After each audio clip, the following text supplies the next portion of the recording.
Szabolcs magazinban ma este először Polgártársaink című összeállításunkat láthatják, amelyben a pusztaszabolcsi ifjúsági labdarúgókról lesz majd szó.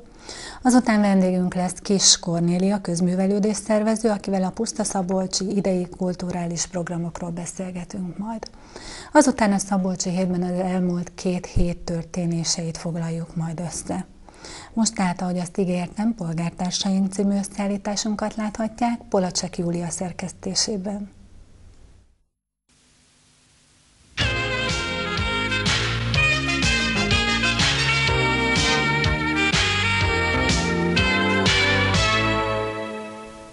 Jó estét kívánok, köszöntöm nézőinket! Mai magazinunkban Pusztaszabolcs labdarúgó egyesületét és tehetséges fiatal játékosait mutatjuk be önöknek. Ismerkedjenek meg a bajnok esélyes ifjúsági csapattal.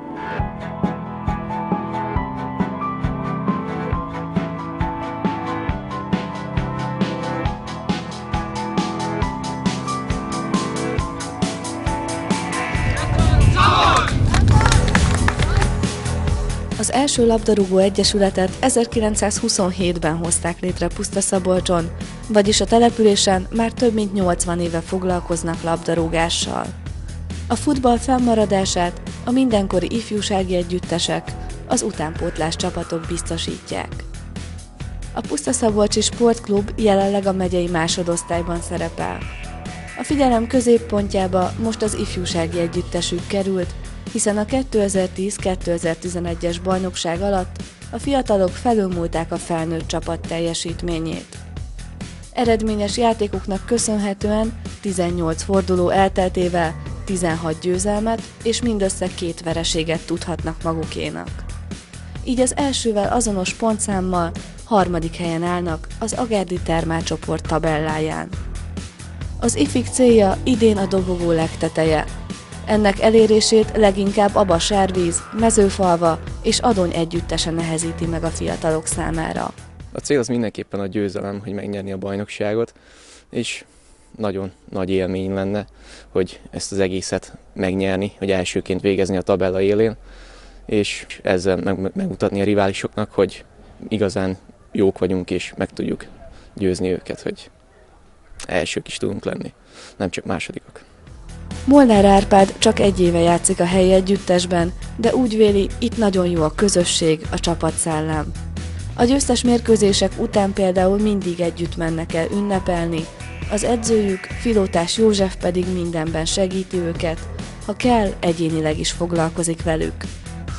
A fiatalok egytől egyig saját nevelésű játékosok, sokan még a serdülő csapatból ismerik egymást, és már nagyon régóta vágynak a bajnoki címre. Szabolcson nagyon rég volt már így csapat, aki bajnok tudott lenni, ugye a serdülő az nagyon jó eredményeket ért el, ez a gerinc az egész csapatnak is, a régi serdülő csapat, a 1-2 évvel ezelőtti megye döntős csapat. Hát nekik sem sikerült, nekünk sem sikerült soha, és azért bajnokot lenni ez mindig azért az egy nagyon nagy dolog szerintem, hogy valaki, ha csak ilyen szinten is, de mégis meg tud nyerni egy bajnokságot. Borbás Máté szerint a Pusztaszabolcsi ifjúsági együttes olyan, mint egy baráti társaság, a futball pedig egyszerre versenysport és hobbi számukra. Az edzések és a mérkőzések a kemény küzdelem mellett kellemes élményeket is tartogatnak. Az ifjúsági együttes jelenleg 18 fős kerettel rendelkezik. Ebben a korcsoportban 13-tól 18 éves korig lehet játszani, de megengedett 5 úgynevezett túlkoros, azaz 21 évesnél fiatalabb játékos szerepeltetése is. A PSC az utóbbi időben elsősorban a saját nevelésű szabolcsi játékosoknak kíván lehetőséget adni, nem igazolnak más településekről futballistákat. Egy játékos van, aki nem pusztaszabolcsi. Tehát 18 fő körül van ott is a keret a felnőtt csapatnál, és egyetlen egy játékos van, aki Szászhalombattai. Nem olyan régen itt játszik, azt mondta, hogy a Szabolcsinak érzi magát, Németh Rolandról van szó, és kivétel nélkül mind pusztaszabolcsiak. A felnőtt csapatba szinte folyamatosan szivárognak be újabb és újabb tehetséges fiatalok. Lehetőséget kapott például már a 9 éves kora óta hátvéd Budai Zoltán is. Számomra nagyon jó érzés, hogy játszottam felnőttbe, már kiskorom óta ezt akartam, meg én úgy érzem, nagyon jó itt a közösség, a hangulat, az edzéseken is, nagyon családias, jó részem itt magam Pusztaszabolcson, nem is akarok máshova elmenni. A sportegyesületnek idén hozzávetőleg 100 igazolt játékosa van. A helyi futballisták a 6 éves gyerekektől egészen az öreg fiúkig minden korcsoportban szerepelnek a megyében. A fiatalok januárban még egy utánpótlás teremtornán is részt vettek Dunaújvárosban. A megmérettetésen a 13 évesek korcsoportjukban 3., a 14 évesek 4. helyen végeztek, míg az ifjúsági csapat veretlenül jutott a döntőbe, de végül csak másodikak lettek. A labdarúgók szerepléseihez és a sportklub működéséhez azonban jelentős anyagi fedezetre van szükség. A legtöbb támogatónk jelenleg az önkormányzat 1.400.000 forinttal támogatja, mint civil szervezetet az egyesületet. Ez az összeg, hogyha a legfontosabb dolgokra költjük el, ez jószerével úgy május végéig talán kitart ez a pénz, és nekünk nagyon sok forrást kell még megmozgatnunk ahhoz, hogy az egész év végéig tehát működni tudjunk. A Pusztaszabolcsi Sportklubnak különféle díjakat, engedélyeket, utazást, mosást és nem utolsó sorban a pályabérletet kell fizetnie. Az állami tulajdonban lévő labdarúgópályát ugyanis évente 250 000 forintért bérli az egyesület. Mivel a pálya nem saját vagy önkormányzati tulajdonú, ezért annak korszerűsítésére sem tudnak pályázni. A MÁV hozzávetőleg 25 millió forintért adná el az ingatlant, az egyesület azonban nem tud érte ennyit fizetni.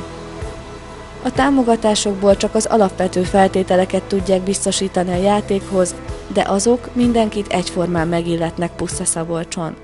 Az ifjúsági csapatnak minden feltétel, ami a felnőttnek megvan, ugyanabban részesülnek, minden korosztály, tehát biztosítjuk nekik a szerelést, az utazást, hogy tiszta, normális szelésben nem szakadva játszanak, tehát ugyanazok a feltételek megilletnek bármelyik ifjúsági játékost, mint egy felnőttet. Lepsényi János most szinte egyedül irányítja a klubot, mert még nem alakult meg az új vezetőség. A labdarúgó egyesület elnöke és elnöksége januárban mondott le tisztségéről. Az új vezetők személyére pedig egy 3 fős jelölőbizottságnak kell javaslatot tennie, de reményeik szerint pár héten belül az új vezetőség is megalakul majd. A bajnokság addig is zavartalanul folytatódik. Az ifjúsági együttes heti 2 edzéssel, általában szerdán és pénteken készül az újabb és újabb megmérettetésekre. A cél pedig a tabella első helye, a bajnoki cím megszerzése. Hajrá Szabolcs!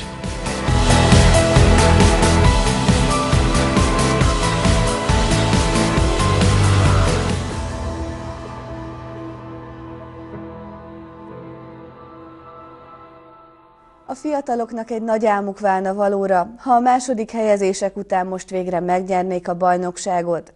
Eddig elért eredményeik magukért beszélnek, segítség, biztassák őket önök is.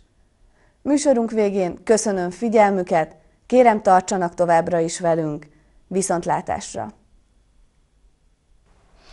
Jó estét kívánok, nagy tisztelettel köszöntöm a Tó TV valamennyi nézőjét. Önök a Szabolcs magazint látják ebben a fél órában. Az információkat, a fontos információkat már önök tudják. Egyetlen egyre felhívom a figyelmet, ez pedig az, hogy ha lemaradnának az adásunkról, vagy a szomszédjuk, ismerősük nem rendelkezik kábelbekötéssel, akkor önök is tudják, nekik is szóljanak, hogy a pusztaszabolcs.hu oldalon megnézhetik most is, és visszamenőleg nagyon sok időre a korábbi adásainkat is, nem ulasszák el, figyeljék a Tó TV műsorát.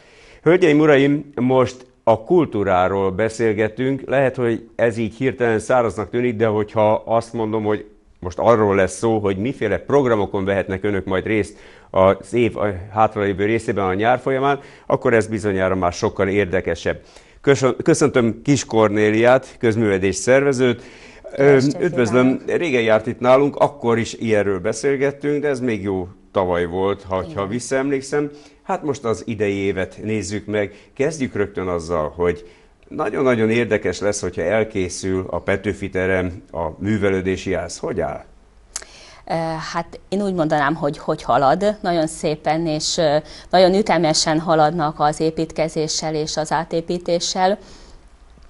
Megtörtént most már akik járnak arra, azok látják a teljes tetőszigetelés, a külső szigeteléssel végeztek, lassan a vakolással is végeznek, kívülről is. Belülről mindez már megtörtént, ott már a könyvtár részét az épületnek festik, a színháztermet, ott elkezdték a színpadnak, a színpadvázának a készítését, és szerelvényezik föl a csöveket, fűtőtesteket. Hát akkor napról napra látványosan igen. Változik. Mikor vehetik birtokukba a pusztaszabolcsi lakosok ezt? Az elkészülési határidő az április vége. Az átadása, ugye hát költözködnünk kell a művelődési házrésznek is, könyvtárrésznek is, ez utóbbi vesz több időt igénybe, mert hát a sok könyvet vissza kell költöztetni és fölpakolni a polcokra a kolléganőnek. Úgy tervezzük, hogy a Szabolcs napoknak az ünnepélyes megnyitója egyben a művelődési háznak az ünnepélyes megnyitója és átadója lesz. És akkor ott is vagyunk a témánknál, a Szabolcs napok, de mielőtt még a Szabolcs napokra térnénk, hiszen ugye az a nagy esemény Pusztaszabolcson a csúcs rendezvény, tehát előtte is lesz például hamarosan a költészet napja. Pusztaszabolcson mindig van költészetnapi esemény, rendezvény. Idén hogy lesz? Igen, az utóbbi években minden évben törekedtünk arra, hogy a Magyar Kultúra Napját és a Költészet Napját méltó módon ünnepeljük meg. Ez az idén is így lesz. Április 9-én 16 órakor nagy szeretettel és tisztelettel várjuk a város lakóit, és a környező településekről is az érdeklődőket. És mivel csábítja a hallgatóságot? Hát nagyon különleges műsorral készülünk. Cseh Tamás megzenésített versek, tehát Cseh Tamás által megzenésített verseket, illetve az általa a magyar költőkről írt dalokat ad elő. Egykori zenésztársa és jó barátja, Csobolya József, aki a Veszprémi Színháznak a művésze. Ez valóban izgalmasnak hangzik, és biztos, hogy az is lesz. Kell tudni valamit, be kell jelentkezni. Én azt gondolom, hogy ott olyan sokan lesznek, reményeink szerint, hiszen Cseh Tamás nagyon-nagyon népszerű volt, és ma is népszerűek a dalai, hogy be fognak-e férni? Hát én szeretném, hogyha nem férnének be a Városháza dísztermébe, mert akkor az azt jelenteni, hogy nagyon sokan eljönnek, és szeretném, ha a folyosón állnának az aulában. Úgyhogy én nagyon nagy szeretettel és tisztelettel hívok és várok minden érdeklődőt. Akkor itt a reklámot már meg is tettük és ki is fejtettük. Lépjünk egyre tovább. Ugye a városban több civil szervezet is szervez különféle programokat, elég a motorerdegeit említem, vagy például az életmódnapok, ugye, ami nem éppen az ön szervezésébe történő rendezvény. Ezekben részt vesz-e valamilyen módon?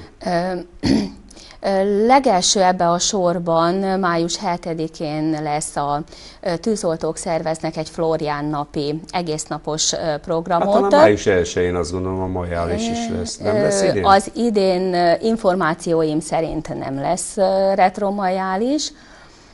A motorosok a Szabolcs napokra tartogatják az erejüket és a puskaporukat, ha szabad így mondanom. Tehát akkor május 7-e az első jelentőség? Igen. Itt a városban működő tánccsoportok, akik változatlanul különböző helyeken, de azért próbálnak, gyakorolnak, őket fogom segíteni, oda jutni, kérték, hogy ők fellépési lehetőséget, igen. Mit tudni egyébként erről a rendezvényről? Nekem pillanatnyilag ennyi információm van. Itt a tűzoltók fognak bemutatókat, versenyeket, egyebeket szervezni. Mindig nagyon érdekes, igen, ők mindig nagyon látványos dolgokat tudnak összeállítani. Ugye ez lesz május 7-én. Mi a következő nagyobb program? Aztán az idei évben is szeretnénk a gyermeknapot megszervezni, természetesen hát a gyerekeknek szóló műsorral, versenyekkel, egyebekkel. És a következő a Szabolcs napok, aminek hát ugye a megnyitójáról már említést tettem. 3 napos lesz? 3 napos lesz az idei évben is, igen. Némileg átalakítjuk a szerkezetét, és a helyszíneket is átcsoportosítjuk. Akkor erről 1-2 mondatot halljunk. Ugye a művelődési házban lesz a megnyitó, és a kiállításokat is ide terveztük, méghozzá helyi alkotóknak a munkáiból. Ugye nagyon tehetséges festők vannak a városban, Kádár Tünde, Petrik Szilvia, aztán egy új felfedezettünk, Suba István, és hát hölgyek fantasztikusan gobleneznek, nagyon sok goblen varró van a városban, és az ő munkáikat szeretnénk kiállítani, valamint a tavaly megkezdett sorozatot, amikor régi fotókat digitalizált változatban kiállítottunk. Tehát ez akkor a központi hely a Petőfi terem lesz? Igen, ez az egyik. Utána pedig lesz-e még más változás is? Hát a másik változás, hogy szombaton lesz ugye a szokásos duatlon, a szokott helyről vélhetőleg, és a kastélykert lesz a másik központi hely, ahol a kastélykertbe, illetve annak környékén lesz a motoros találkozó az idei évben, aminek a fő programjait természetesen a motorördögei szervezik, és nagy lelkesedéssel dolgoznak már ezen az egészen. És ami még változás, hogy szombat estére tettük át a koncertet, amit hát az idei évben a Kartágo együttest szeretnénk vendégül látni. No, ez biztos, hogy sokakat vonz. Igen, reméljük, hogy nagyon sokan látogatnak el Pusztaszabolcsra, és utána pedig egy utcabállal folytatnánk. Remélhetőleg, hogy sikere lesz neki, így is, hogy kint lesz a kastélykertben. Biztos vagyok benne. Még egy kicsit térjünk vissza, és nagyon-nagyon szalad az időnk, ezért a művelődési házhoz visszatérnék. Ugye azt mondta, hogy áprilisban már elkészült, tehát akkor költözés lesz, de hát fokozatosan azért beindul a működése. Tud-e olyan csoportokról, akik azt mondják, hogy mi majd elindulunk, de csak akkor, hogyha már ott lesz helyünk? Hát több ilyen elképzelésünk volt már a korábbi években, és most, hogy sajnos vagy nem sajnos, tehát nem volt hely ahhoz, hogy több csoportot elindítsunk, például egy kézimunka vagy kézműves csoportot, a kertbarátok körét, egyesületét. Lenne rá igény, igen. Igen, lenne rá igény, de mivel volt az egy nagy terem, ahol hát 100%-os kihasználtsággal működött délutántól szinte késő estig mondhatni. Most viszont a nagy színházterem mellett ki tudunk alakítani 2 kisebb helyiséget, tehát párhuzamosan akár 3 rendezvény is tud folyni az épületben. Én azt gondolom, hogy ez valóban nagyon jó, mert sokszor a hely határozza meg, vagy a hely hiány határozza meg egy-egy csoport működését. Összességében azért hány csoport lehet, akik ezt majd rendszeresen, mondjuk heti rendszerességgel igénybe veszik? Hát az említett 2 csoport szerintem heti rendszerességgel valószínű, hogy el fog indulni. Ugye heti rendszerességgel működik a nyugdíjas klub, akik a kistérségben tartják a többi nyugdíjas klubbal a kapcsolatot. Havi rendszerességgel tartja összejövetelét a Napraforgó klub, ami a Magyar Rákellenes Ligának az egyetlen hivatalos Fejér megyei szervezete. Aztán a tánccsoportok, tehát a latin táncosok, a hastáncosok, a modern táncosok valamennyien hetente Tehát azért lesz ott élet bőséggel. Igen. Hát sajnos ennyi volt az időnk, sőt már ezt túl is léptük. Nagyon sok sikert kívánok önnek a munkájához, és jó időt, meg jó műsorokat a szabadtéri rendezvényekhez. Köszönöm szépen, hogy eljött hozzánk. Köszönöm szépen a lehetőséget. Hölgyeim, uraim, folytatjuk műsorunkat, mégpedig a Szabolcsi héttel, a hírösszefoglalóval, a szerkesztő Polacsek Julianna, a műsorvezető Sőrés Edith.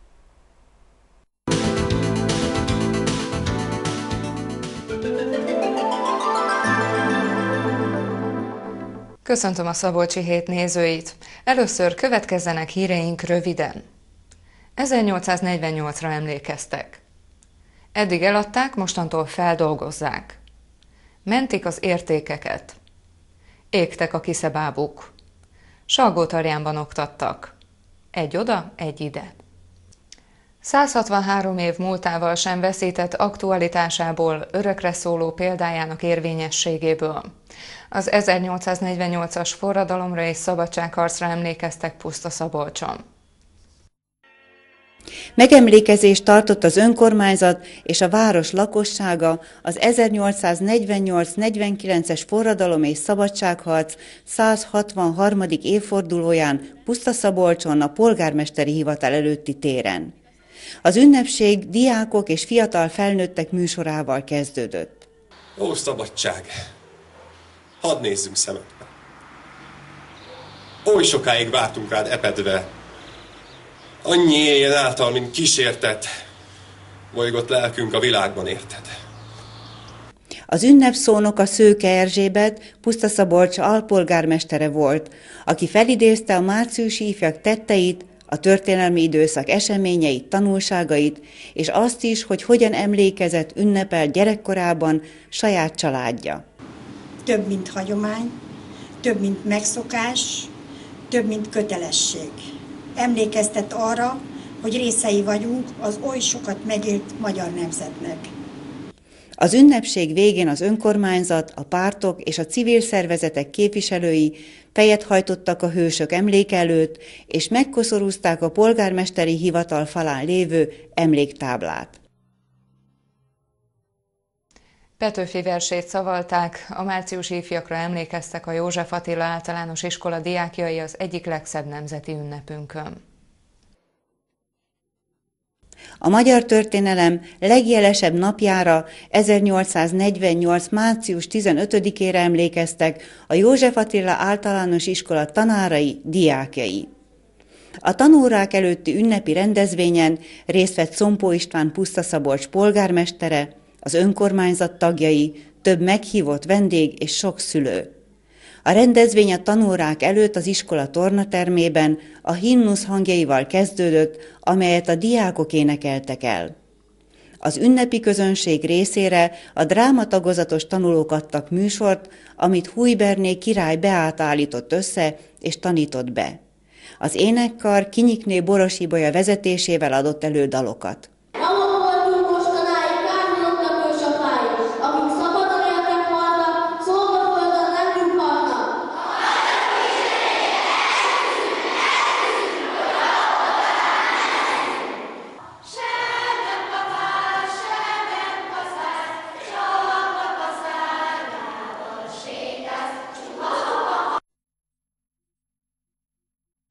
Eddig eladták, mostantól feldolgozzák.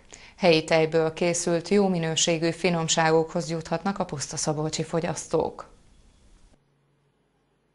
Átadták a Puszta-Szabolcson működő Agrár Zrt. Új tejüzemét.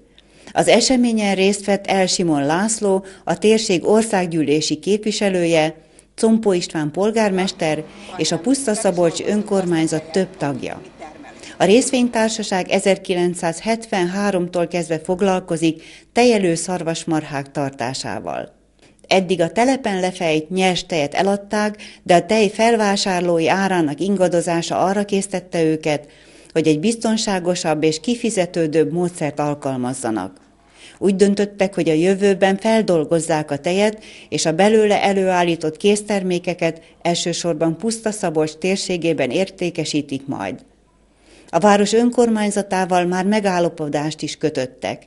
Az iskolatej programon belül a képviselőtestület úgy döntött, hogy a helyi Agrár Zrt. által majdan forgalmazandó programban fogunk beszállni, és ezzel is támogatva az Agráz ZRT-nek a tevékenységét.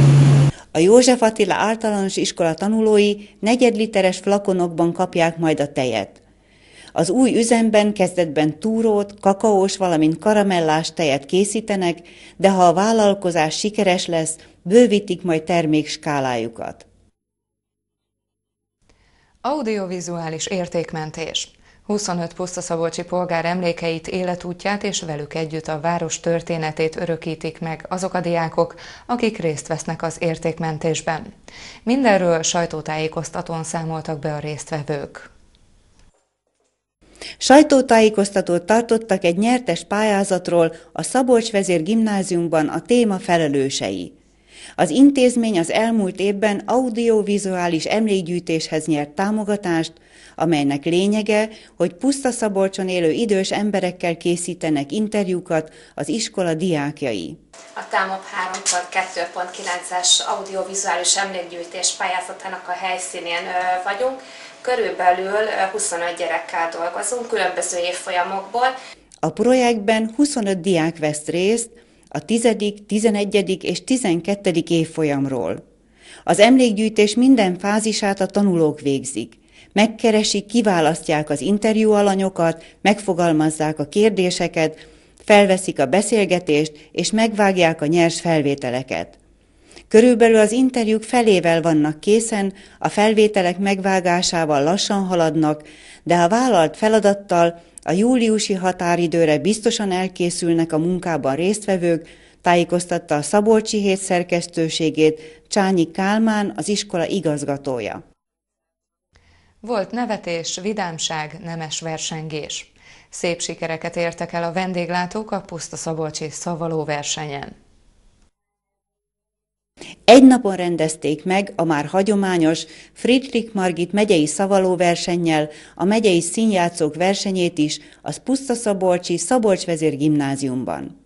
Délelőtt 5 középiskola 8 színjátszó csoportja szerepelt a diáktársak előtt, összesen 80-an léptek színpadra.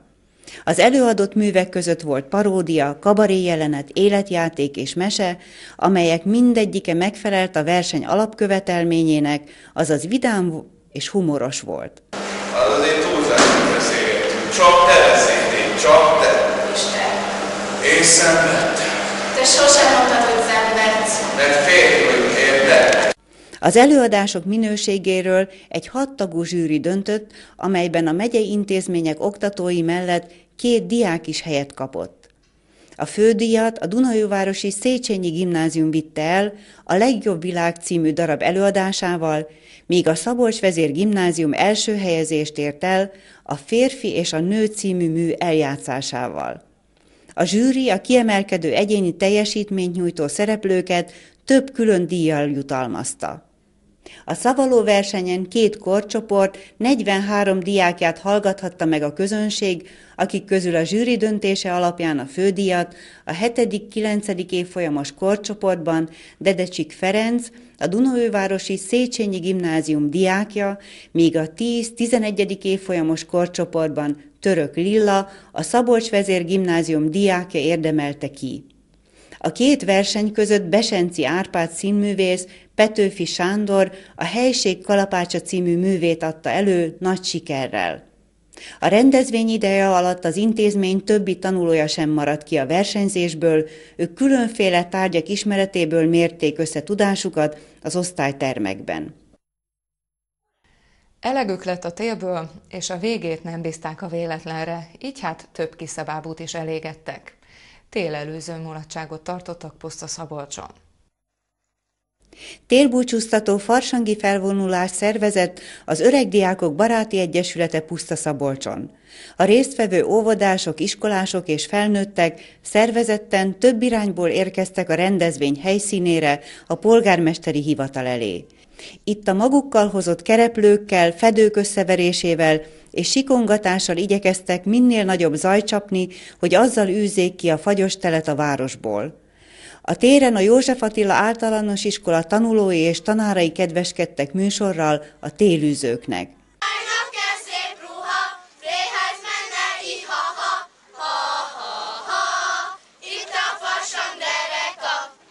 Az eseményre az iskolások és az óvodások telet szimbolizáló kiszebábukat készítettek, közülük egyet Váti Péter hinton szállította térre. A műsort követően meggyújtották az előre elkészített mágiát, és azon annak rendjemódja szerint valamennyi kiszebábut elégették, ezzel a telet látványosan eltemették. A hagyományos farsangi felvonulás végén a szervezők a 200-nál is több résztvevőt többféle fánkkal és forró teával kínálták. A rendezvényt a rendőrség és a polgárőrség biztosította, a felvonulás ideje alatt az érintett utakat a forgalom elől elzárták. A 8 figyelmeztetőjel. A rákbetegség felismerésére oktatták a gyerekeket Salgótarjánban, a Pusztaszabolcsi